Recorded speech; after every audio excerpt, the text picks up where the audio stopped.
But how do you buy a second home with equity, using the equity in your existing home? Well, that's our workshop for today. And again, we put all of our workshops right there on our YouTube channel, our Vimeo channel, or if you just send a text message, email, smoke signal, any of those things, we'll get it to you. How to buy a second home with equity in your existing home. You may be thinking now is a great time to buy a second home or investment property. Having enough money for a down payment on a new home is often one of the biggest struggles homeowners face. Many people don't want to tap into their 401k or cash right now, but you may be wondering if it's possible to tap into the equity you have in your existing house. For some home buyers, borrowers, homeowners, you may be able to leverage the equity you've built up in your existing home to buy another property. I'm going to show you how you can use existing equity in your existing home to purchase another home. There are a few options for using your equity in your house, and you always want to consult your accountant to find out about any tax implications. Let's look at some of the options you may have to tap into the equity of your existing home. Number one, refinance your existing property. The first option you may consider is to refinance your existing home with a cash-out refinance home loan. Cash-out refi allows you to tap into the equity in your home and take cash out. This cash can be used to remodel your home, pay off bills, or put your kids through college. The money could also be used as a down payment on another property. There's often seasoning requirements on your down payment funds when you buy a new home, so you'll want to check with us and get those requirements.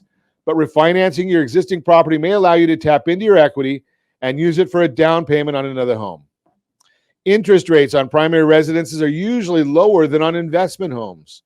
With a cash-out refi, your total amount typically cannot exceed 80% of your home's value. Take out a second mortgage. Another way to tap into the equity in your existing house is to take out a second mortgage. There are many second mortgage options available, including a home equity line of credit or a HELOC. A HELOC works like a credit against your home. You do not have to draw all the funds out of the HELOC loan. It may provide you with the funds needed to buy a home as a rental or even consider buying a home and fixing it up to sell. There are seasoning requirements for a down payment, so you want to plan ahead and work with us to find out the specific requirements. There's also a new product. Well, it's a re-release of an old product. It was on the market long time ago. I used to use this before the Great Recession. But if you have a property that you own free and clear, any age, you may be any age, if you fit the guidelines, if you own the property, you can set up this loan on that property. You use the money when you want to. You pay it back when you can. Use it again, pay it back again. So it's a first mortgage that acts almost like a HELOC, but it's got a sweep feature in there. So your effective percentage of interest, your effective percentage rate is going to be much less than what the market rate would be, because of the way the funds go in and out of this product. Not exactly the easiest one to understand, but I understand it. So you can give us a call at 800-306-1990. Understanding the downside of this HELOC: when you use your existing home to find a second home, you stand to lose your primary home if you fall behind on the loan payments. Don't do that. Equity lines of credit usually have variable interest rates, which means your payments could skyrocket over the course of time. Home equity loans tend to have shorter terms than standard mortgages, which means you may have a larger monthly payment to manage.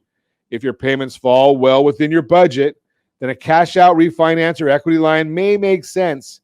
But if funds are tight, then the cons may outweigh the pros. Whatever you decide, be sure you're working with your accountant, your financial advisor, and of course our team to get all the best advice. You may be sitting on an opportunity to expand your home ownership with the equity in your existing home.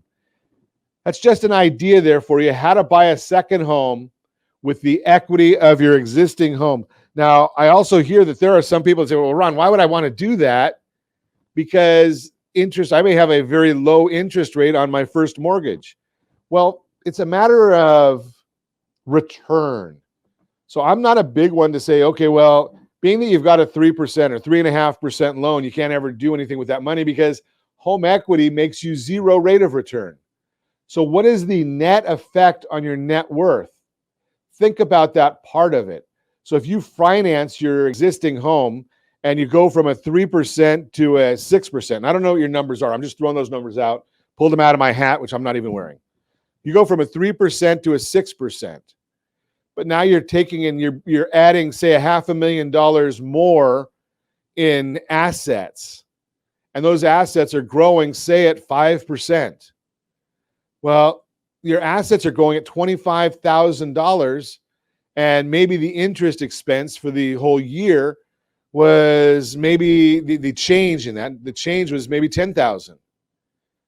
Well, would you trade $10,000 for $25,000? And again, I'm just pulling numbers out of the air. We could do it exactly and precisely for you. If you have some ideas and minds, just send over the scenarios. RJ at ronsiegelradio.com. RJ at ronsiegelradio.com.